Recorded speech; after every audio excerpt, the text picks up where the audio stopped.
Hello, ఇక్కడ నేను మీకు పెసల రెసిపీ షేర్ చేస్తున్నాను. యాక్చువల్గా ఆ రోజు వర్క్ ఎక్కువ ఉండి ఆఫ్టర్నూన్ లంచ్కి సింపుల్గా టమాటో చట్నీ చేసేసుకొని తినేసి ఇంటిమి. ఇంకా నైట్ డిన్నర్కి ఎగ్స్ ఉన్నాయిలే, ఏదో ఒకటి మేనేజ్ చేయొచ్చు అనుకున్నాను. కాకపోతే మరి సాటర్డే అనేసి గుర్తొచ్చి ఇంకా పెసల కూర చేద్దాంలే అనేసి స్టార్ట్ చేశాను. అందులోకి చపాతీ చేసుకుంటాను. ఎప్పుడు రైస్తో అయితే మేము తినలేదు, చపాతీ అయితేనే బాగుంటుంది ఇందులోకి. ఇంకా పెసలు ఉన్నాయి కదా, అవి బాయిల్ చేసుకొని పక్కన పెట్టుకోవాలి. దాని తర్వాత ఇవి మిరియాలు, తెల్లవాయలు కొంచెం దంచుకోవాలి మంచిగా.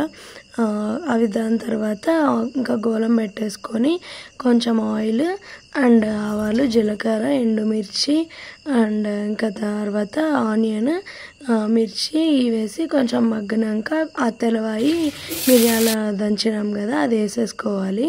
కొంచెం కరివేపాకు కూడా వేసుకున్నాను.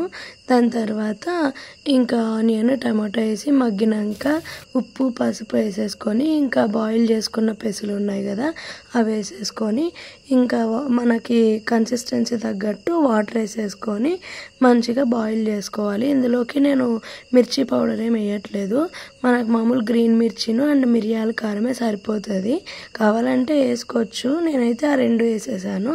ఇంకా ఇందులోకి చపాతీ చేసుకుంటున్నాం ఇక్కడ. సో రెసిపీ నచ్చితే ట్రై చేయండి. వీడియో నచ్చితే like, share, comment and subscribe. Bye.